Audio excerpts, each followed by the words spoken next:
What is going on, everyone? And today we are going to be ranking every single new release that I saw in 2023. Now, in 2023, I saw 41 films, and I think it's a pretty damn good effort. So we're just going to rank all of them today. I'm going to kind of briefly go through my bottom 10 and my top 10 because I already made in-depth videos on those, so you can check those out. But all the ones in between, I'll talk a little bit more on, but I'm going to try and make this video pretty quick because it's quite a lot of movies to get through. So let's just get into it. Coming in at number 41 for me is The Exorcist Believer. Now, this is just an absolute train wreck from start to finish. It was never a good idea to make this into a trilogy. It was never a good idea to reboot the franchise at all, in my opinion. David Gordon Green has now dropped off the second film, and I wouldn't be surprised if that film just gets thrown away entirely, because I think it's also actually off the Blumhouse calendar. Number 40 on my list is Winnie the Pooh, Blood and Honey. This is just a depressing film. The fact that this exists, the fact that the filmmakers behind this film are now doing a Pinocchio horror film, the fact that we've got a Mickey Mouse horror film coming out, the fact that we've got a sequel coming out, the fact that we've got a Dumbo one eventually, it's fucking annoying, and it's just absolute dog shit. So, I don't know what else to say about it. Number 39, we have Malum.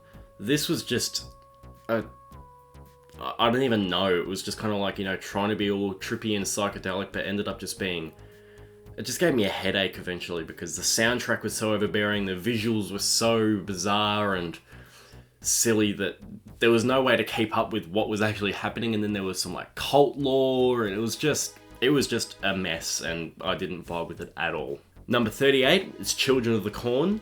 This is a film that I admittedly enjoyed just on a so bad it's good level, because this is absolutely hideous, but I'd be lying if I said I didn't have a lot of fun with it. Literally, the film starts with one kid in an orphanage goes and stabs one of the workers there.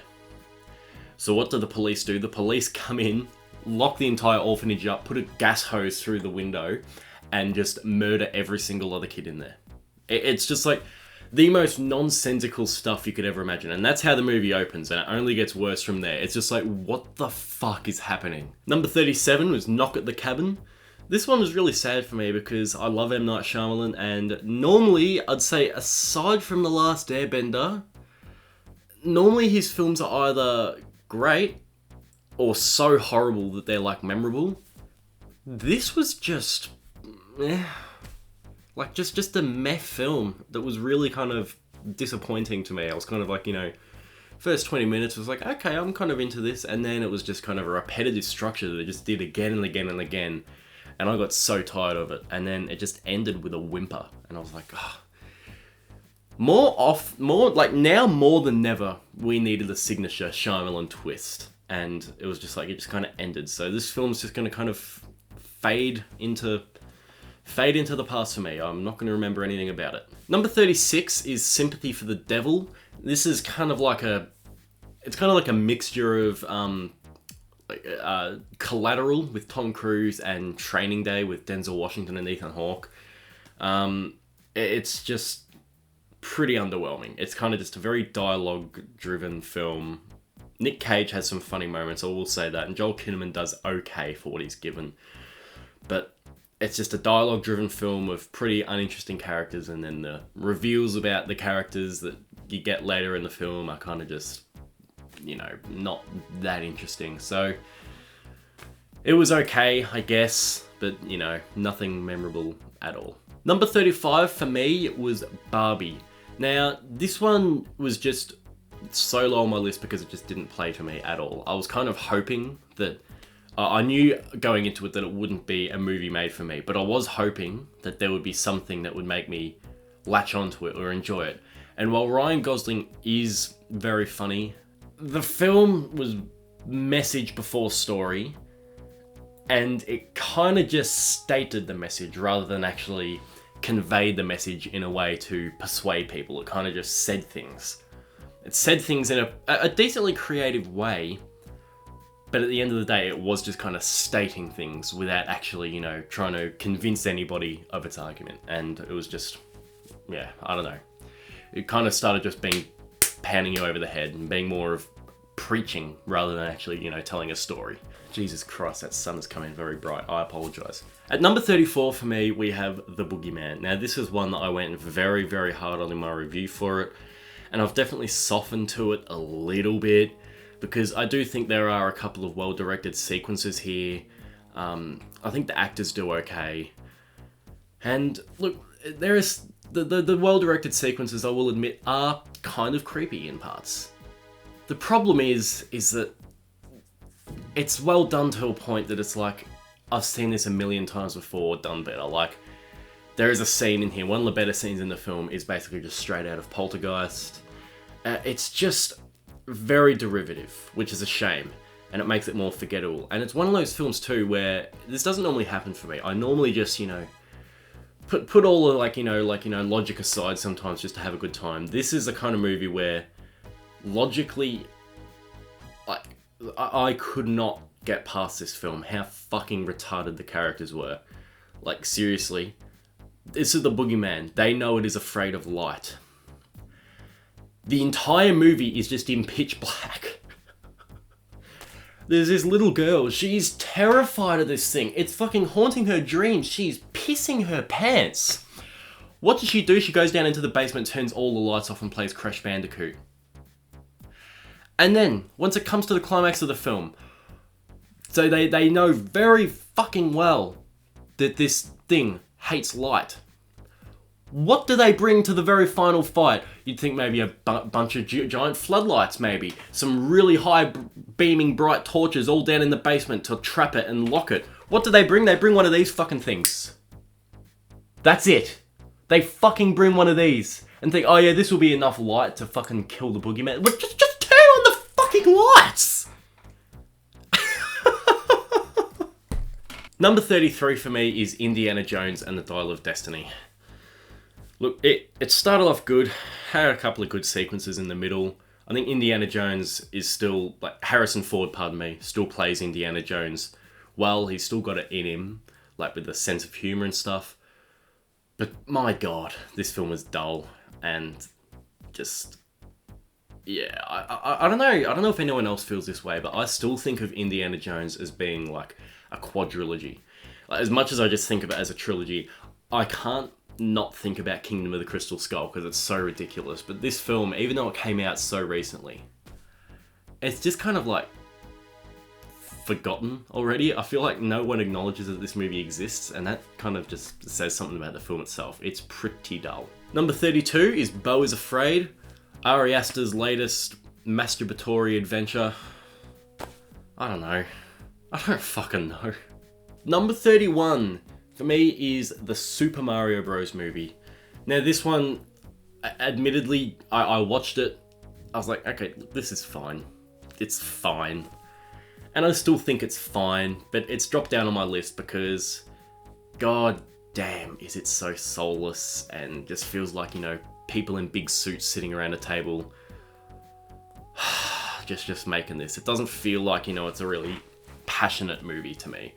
I think the soundtrack is excellent, like the original soundtrack, the way it uses kind of little bits of, music from the games, like the airship themes just sprinkled in there and stuff. I thought that was really cool. I think visually it looks great. It definitely does. I think most of the voice acting is quite good too, actually. The only one I wasn't convinced by was Seth Rogen as Donkey Kong, because it's kind of just, it's Seth Rogen. It's not Donkey Kong, it's just Seth Rogen. But everyone else I thought was pretty good, even Chris Pratt. The thing with this film is that there is literally no story and there is no character development. It is just basically a bunch of colours for 90 minutes and Easter eggs thrown in, which is fine, but that's it.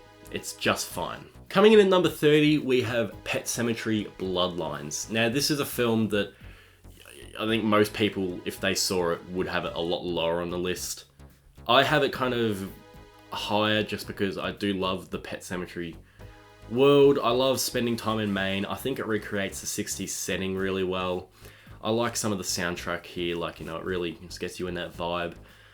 I think most of the actors do fine. I think where the film fumbles the most is, one, the character of Judd. The guy that plays him does a good job. It's just the writing isn't given any of that quirks or eccentricities that he's known for.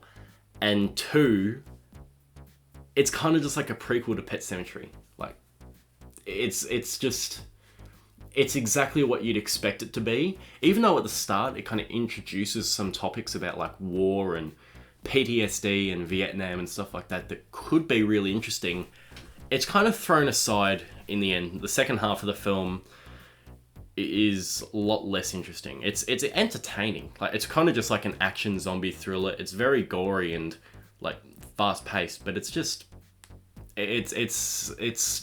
generic, which is a shame. And one thing that I actually neglected to mention in my review, I don't know how I forgot to talk about this, but this is another thing about the film where it's just like, what was that? Like, it's a creative choice, but like, they actually decided to leave out the Wendigo. Like, that's kind of what you'd come to a Pet Sematary prequel for, is to see the Wendigo's history and stuff like that. But in this one, they're kind of just like, no, it was just like a town myth that people made up. And it's like, what? Really? You're just going to throw it aside like that? So that was a shame. But Pet Sematary Bloodlines, this was okay. Not as bad as... I don't think it's as bad as some people are saying, but it's certainly not great. Coming in at number 29, we have Cocaine Bear. Now, I was pretty generous to this one when I watched it and reviewed it. The more I think about it, the more I don't like it as much. I think it delivers on being a movie with a bear that does cocaine. Like, there's, probably about 25 minutes of this film, which is great. And, it's the bear doing cocaine. It's what you pay money to come and see. The other 75 minutes or so is just characters that you don't like walking around playing 20 questions with each other. And it couldn't be less interesting. So, while I was mixed when I watched it, the more I think about it, the more I'm like, look, on one hand, it does deliver a cocaine bear doing cocaine and killing people. On the other hand, it's just... I feel like, we're watching something, I'm like, dude, there's a bear on cocaine, I want to go watch that. I don't want to watch these characters. But yeah, look, you could throw it on and have a good enough time. I had a decent time with it. It's just, I wish there was more cocaine and I wish there was more bear. And when you have so many characters set up, the amount of them that end up surviving is like a little bit of a shame, because you're like, I just want to see them all get fucked up. I don't care about them. But it was okay. It was a lot better than it could have been. But it also could have been better than it was. Number 28, we have Totally Killer. This is a film where I really love what it's going for. I just didn't love the film. I liked it, I just didn't love it. I love the throwback. I love the needle drops. Like, you had Bizarre Love Triangle by New Order. You had The Killing Moon by Echo and the Bunnymen. And it was just like, I don't know, kind of almost like felt like it was made for me. Like, that's kind of my taste of music, just if you wanted to know. But yeah, they're great songs. And I was like, fuck yeah, I love this. And the overall horror side of it, there's some good chase sequences and stuff like that. I quite like the mask of the killer. It's pretty silly, but I don't mind it. The reveal was very mediocre. I've completely forgotten who it is already.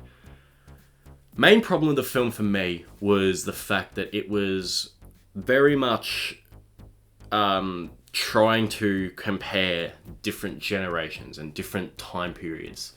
So you have a character from modern day that goes back into the 80s, who's got a very modern view on the world and is looking and critiquing everything in the 80s and, like, saying everything's so racist or sexist and stuff.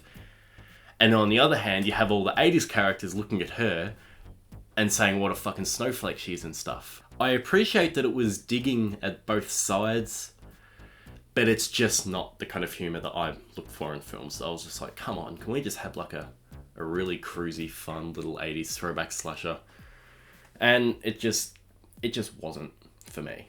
It had aspects of things that I loved, but I just wish that it was a little less serious and a little less, discussing all these kind of things.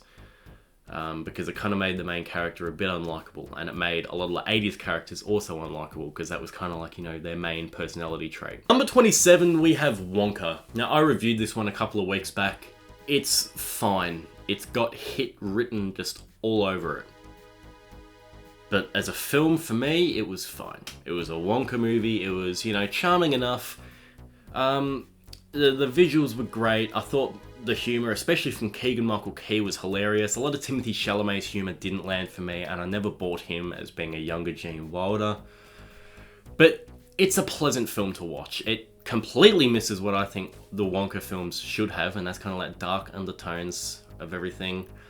But, you know, if you're looking for a really, really light-hearted, easy watch, you could do a lot worse. This movie was okay. Number 26, we have When Evil Lurks.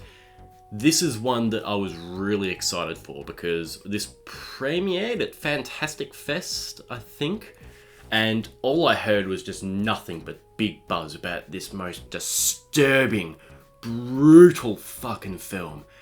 And I was like, ho ho ho ho, give me that. And then I watched it, and I liked it. It's certainly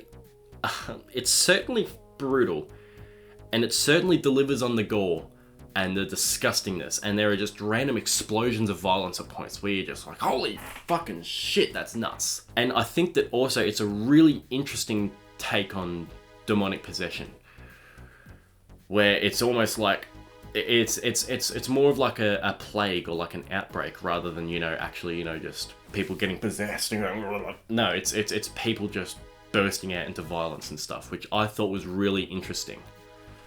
The problem for me was that the characters, while they were kind of interesting, they were never investing enough for me to ever care about what was happening to them. And they were purposefully written. I think it's actually like an intentional choice that just didn't work for me. I think they were purposefully written to not learn from what's going on around them, and not accept to change, not accept that things are changing, and not accept that what was once considered impossible is now happening. They were written to be very stubborn like that. But it also got frustrating when it's just like, don't fucking do that. Don't fucking do... Oh, you do it. Oh, okay, whatever. And that's the thing. It's not played for laughs. If it was played as like, you know, a not overly serious film, then, you know, I could be like, yep, do that, whatever. I want to see you get fucked up. Whereas it's kind of played to be very serious and very, very sad. And it's just like... I wish it was a little bit lighter, because I'm struggling to actually get invested in these characters when they're just a bunch of fucking morons. Number 25, we have Infinity Pool. This is a film where I like what it makes you think about, and that's about it. It makes you think, what if people were inherently evil? So basically, what if, like, these people can basically commit crimes, that they're so rich that they can get themselves cloned. If they have enough money, they can do whatever crime they want, get themselves cloned, and then the clone can face the death penalty. And it makes you think, okay, do humans do the right thing because they know an inherent difference between right and wrong? Or do they do it just so they don't have to face the consequences? And it makes you think. And it's certainly a fun enough ride where they're just going out and being fucking horrible. And it's just like, makes you're like, wow, I wonder actually if people are bad at heart. But that's kind of all the film is. It's just kind of like that. It makes you think that, and then you'll kind of just forget everything else about it. It's definitely interesting and effective enough, but it's just kind of just that one idea, which is cool. But, you know, because of that, it's not going to be any higher up my list. Number 24, we have Suitable Flesh. This is a weird fucking movie. This was like a H.P. Lovecraft erotic thriller. And I don't even know how to describe it, because some of the horror was really effective, but some of it was also really stupid, to the point that I'm like, what is going on? Like some body swapping curse, some kid's dad trying to get into him, and then the kid's trying to fuck the psychologist, and it's like, what is going on? What is happening? It was an entertaining watch. I had a lot of fun with it. There are some good horror sequences. Heather Graham does great. I think she's brilliant. And everyone else does a pretty damn good job as well. It was just so unbelievably bizarre that I'm like, what am I exactly looking at right now? What is going on? So yeah, Suitable Flesh, I liked it. I want to see more from this filmmaker, because I do really like these kind of throwback movies, like a bit like Reanimator and From Beyond. But it was just so bizarre that I'm like, I don't know how to feel about this. Number 23, we have A Haunting in Venice. This is a film that I was going to do a review on initially, but then I thought, you know what, there's not really enough here for me to do a review on, because I watched it like after I had a really long exam and I was kind of exhausted.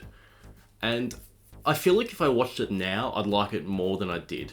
And that's why it's kind of a bit higher up on my list, because just thinking about this film, it was a lot of fun. This is Kenneth Branagh playing this French detective, trying to figure out a murder case in a haunted bloody house, whatever this place is called in Venice. And it was great fun. The mystery was stupid as all hell. It was convoluted, it was messy, and it was stupid, and the reveal was like, yeah, what? Okay. But it's very likable. All the cast is great. They're all playing off of each other very well. It's got that kind of like, you know, spooky... I think it's called a palazzo, the place that they were staying at. It's got a very spooky kind of... almost Goosebumps kind of vibe. I think this was a very enjoyable film, and I'm absolutely going to watch it again. Number 22, we have No One Will Save You. This film is interesting because it's basically a silent film. I think there's about 5 words spoken in this entire film. And it's an alien invasion film, but it's also about this woman who's been ostracized from her town. And the whole film, you're kind of wondering what led up to that event and why did that happen, while she's also dealing with these aliens that are attacking her. What the film does well for me is setting up that intrigue about why she's been ostracized. And when the aliens are in the shadows, it is really effective stuff. And it is very just kind of nail-biting, on the edge of your seat kind of horror. Where the film flops for me is the amount that the aliens are shown. Like, seriously, you're like 15 minutes in and you see a full body one of these things. Every single time they're in the shadows or in the darkness, or you're just like hearing them, it's really effective. When you actually see them, they look like stupid cartoon characters. And it also flops on the other front in the ending for me. I get what they were going for, but the reveal about our main character does not sit with me at all. I'm like, what the fuck? Are you serious? I don't know, it just leaves you feeling like, is that really what her past is? Really? Still, I enjoyed the film a lot. I just think it fumbled at the end, and I wish the aliens were a little bit more less visible. Number 21, we have The Nun 2. I rewatched this one again the other night because I think it's an absolute blast. I've already got a full review for it, where I went pretty in depth with how much fun I had with it. It seriously is a great late night B movie. I think I chucked this one on at like, 9:30. It's nearly 2 hours. Got the house to yourself. You just rug up in a blanket with a fucking glass of whiskey. And you're just watching, evil Billy Goat running around. You're watching this nun, go around and legitimately actually cause a bit of carnage. There's quite a few kills in this film, which I really appreciated. And not just the silliness of it too, there's actually some well-crafted horror sequences. Like the opening scene is great. And there are some other parts in the film which are also awesome. And I just think that this movie is so underappreciated in how silly it is. Because at one stage, Storm Reed's character tries to fucking tackle the nun. I don't think tackling a fucking demon is really going to achieve much, sister. But please do it, because I'm laughing my ass off. Number 20, is The Pope's Exorcist. This is just another one. It's very similar to The Nun 2, actually, where it's just like a complete laugh riot. It's silly, it's stupid, it makes no sense whatsoever, but it is a lot of fun, and Russell Crowe has an absolute blast playing the titular character, and I thought he really made the film stand out a lot more than it should have. And it's another one where it kind of goes all Exorcist 3 at the end and all stupid and crazy, but you're just able to laugh at it. It's a perfect kind of tongue-in-cheek tone, and I even got the Blu-ray of it because I think it's a really fun movie. And like The Nun 2, I'm going to rewatch it on some of those kind of, late-at-night movies. Number 19 is Renfield. This is a film, this was one that I was actually really hard on in my review, but I rewatched this one as well recently and liked it even more. Because what it does right, it does so right. Like Nicolas Cage as Dracula and Nicholas Hoult as Renfield, they are both brilliant together. The film is so wickedly fast-paced that it just flies by. Like it's just like a snap of your fingers and it's done. It's just quick, 90-minute gore-fueled entertainment. And while I do think that Awkwafina isn't good at all in this film, and same with Ben Schwartz, to be perfectly honest, there's such minor parts of such a fast film that I can forgive it. And when, you got Nicolas Cage playing Dracula, I don't really care about the flaws that much. This is just a blast. Number 18, we have Megan. This is not as much fun at home as it is in theaters. With that being said, it's still a perfectly good little film. I think it's very likable. There's not that much carnage, but the carnage that you do get is fun enough. The characters are interesting enough. I think Megan is definitely going to be an icon. Yeah, it's fun enough. Number 17, we have The Last Voyage of the Demeter. Now, I really, really like this one, actually. I was surprised. While, yes, it is a bit repetitive and slow going in parts, it delivers on being a pretty creepy vampire movie, and it actually gave me some characters that I cared about. It gave me plenty of gore and carnage and stuff like that. And I think that the monster design of Dracula in this film is great. I think a lot of the cast was great. You had Woody Norman was a little kid who's going to appear again in another film pretty shortly. And David Dastmalchian, who has been in a lot this year, and it's good to see him doing stuff because he's really good. Number 16, we have The Killer, David Fincher's newest film. This one I wasn't necessarily disappointed by because I was kind of expecting it to be a bit lower, low-key kind of Fincher, almost a bit kind of like, Panic Room in The Game. It's kind of along those lines. And especially when it was like, they said, oh, it's releasing straight to Netflix. I was like, okay. This is a good movie. Michael Fassbender is great. I do quite like the soundtrack with all the Smith songs. I think that's pretty fun. There are some good sequences here. It's really well crafted. I love that David Fincher actually uses it as kind of like a meta-analysis of himself because he's known to be a perfectionist. And that's exactly what the character of the killer is. And it's almost like a self-critiquing movie in a certain way. I find that quite interesting. It's fine, though. Like, it's a Hitman movie, kind of. You know what I mean? Like, very well done. But it is just kind of a Hitman movie at the end of the day. Number 15, we have Insidious: The Red Door.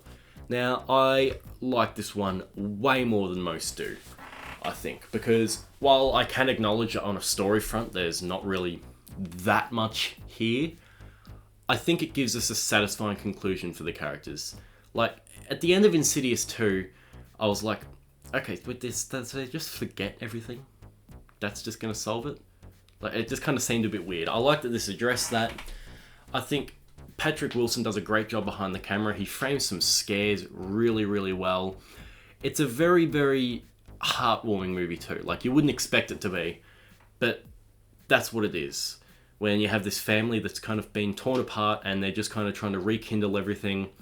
It's a pretty quiet movie and doesn't really do a lot to move the franchise forward at all, really.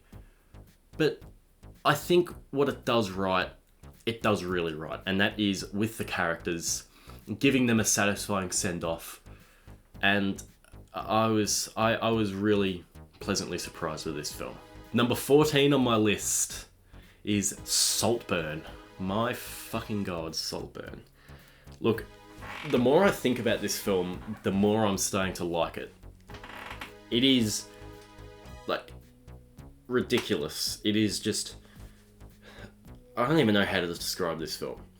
It's kind of like, you know, it's a comedy, it's a thriller, it's a drama, it's almost like a gothic vampire film in a certain way. And while it is quite shallow in its critiques, like especially the first two acts I was kind of not really vibing with it. I'm like, look, this is just another Eat the Rich movie. We've seen it before and we've seen it done better.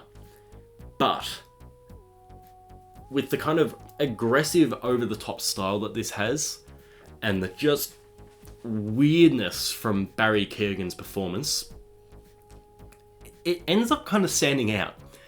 And the directions that it goes in the last act actually make you go, oh, okay, that is interesting. That is interesting. And there are definitely some scenes in this film where you're like, look, I don't know whether this is totally necessary, but I haven't seen that before. And I wish I never see it again. But, so basically with Saltburn, whether it's an amazing movie or not, it stands out, and it is a lot of fun while it's doing so. And it ends on just one of the funniest and most bizarre endings of 2023. It's just like, are you serious? I wouldn't want it any other way though. It's great. Number 13, we have Cobweb. You have Lizzie Kaplan. Jesus, how did I forget that name? Lizzie Kaplan and Anthony Starr as the parents of this young boy played by Woody Norman, who was in Last Voyage of the Demeter. And he starts to think that his parents are hiding something terrible from him. And this is a creepy fucking film. The last 5 minutes are a little bit rushed. If it had been 10 minutes instead of just 5 minutes for the end, I think it would have been even higher. But this film does a great job at just being a quiet, spooky little film that slowly just creeps up on you and just has some explosions of chaos. And it takes some turns where I didn't see a lot of what happened coming. The performances from the parents are so creepy. There is a dream sequence in this film, which I would probably argue is the scariest scene of 2023. And I really love the kind of creativity here, and I don't understand why Lionsgate decided to bury this underneath Barbenheimer, because this is a damn good horror film. Number 12, we have Leave the World Behind. Now, this was a surprise for me. I was not expecting to love this one as much as I did. But the more I think about it, again, like Saltburn, the more I love it. It's definitely got some problems. But it is an exceptionally well-acted film with an exceptional kind of just scope to it. There are some scenes in here where it's just like, wow, God, that is incredible. And while I do think that, in a way, the ending may be unfulfilling, I really love the way it ends, actually. It's just like, without spoilers, it's just basically a big thumbs up to physical media. And as someone that loves collecting Blu-rays, I'm like, yeah, damn shit's good. But overall, I think that this was an interesting film in the way it left everything pretty ambiguous, but it was more about the way humans react to a certain catastrophe or situation. But I thought this film was brilliant, and I'm actually really surprised about all the not all the negative reviews, but there is a lot of reviews out there that are saying this film's a piece of shit, whereas I'm like, no, I think it was really intense and really interesting. And I wasn't expecting it to be as good as it was, but goddamn it was. And it's here at number 12. Number 11 for me, we have Scream 6. I don't really know how to justify this answer being so high up, but this is my favourite Scream film. Even if the end reveals and stuff are nonsense, they don't make sense, whatever. This, just looking at it as a slasher, the core 4 cast of characters are terrific. I really like them. The Ghostface in this film is probably the most intense and angry Ghostface I've ever seen. And the kills are gnarly. Like, for a Scream film, they are a lot gnarlier than they usually are. Now, yes, it does like go stupid at some points. There are people getting turned into Swiss cheese at some points. They're just getting stabbed. Next thing, they're up and running around. That kind of stuff pisses me off. But when so much of the film was so fun up until that point, I can easily forgive all the shortcomings. So I had a complete blast with Scream 6. It's a shame that Scream 7 isn't going to happen anymore, I don't think. But, you know, that's what happens when you don't keep your fucking mouth shut. And it's a shame, but, you know, ending it on relatively a high note, even if the, you know, ending of the film is a little bit silly. This is peak Scream for me. And getting into the top 10, we're going to kind of breeze through these because I already made a really, you know, long, nearly 40-minute video on these. Number 10, we have Killers of the Flower Moon. Martin Scorsese's latest epic film that really details a significant and horrific part of American history that is well worth learning about. Number 9 is Napoleon, this silly little movie by Ridley Scott about the French emperor described as someone who is a little bit fat and loves to fuck his wife and loves to have little tantrums. So I thought it was a complete blast. Number 8 is Asteroid City. Probably the most Wes Anderson film Wes Anderson's ever made, and I'm all here for it. Number 7 is Saw 10. Easily the best Saw film.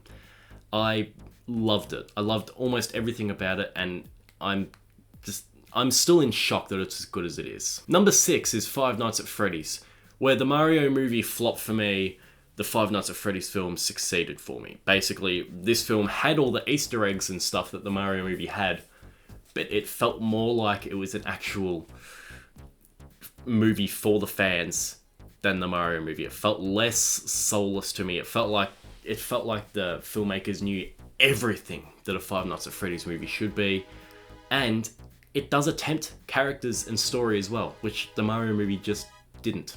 Number 5 is Talk to Me. It's not very often you get to see an Aussie film come out and be as big of a hit as this one was, but by God, it deserved it. It was fucking good. Number 4 is Thanksgiving. One of the most fun experiences I had all year. I was in the theater all by myself, just eating everything that this movie gave me up. Number 3 is Evil Dead Rise. Honest to God, my favorite Evil Dead film.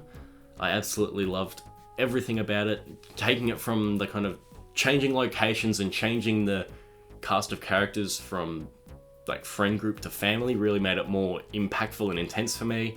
I loved it. Number 2, Godzilla Minus One. An amazing story of survivor's guilt and this giant threat that mimics the atomic bomb. This was so much better than it had any right to be. Coming in at number 1, we have Oppenheimer. I'm not going to start because I would go on for another 10 years and I've already got like, you know, like probably, I've got so much, my review for this, I rambled forever, and in my top 10 best movies, I rambled forever about how amazing this film is, so I'm just not even going to start. Okay, that is it. That is my top 10, Jesus Christ, not top 10, all 41 films I saw in 2023 ranked from worst to best. Let me know what your ranking of all the films that you saw last year was, and I'll see you all later. Bye.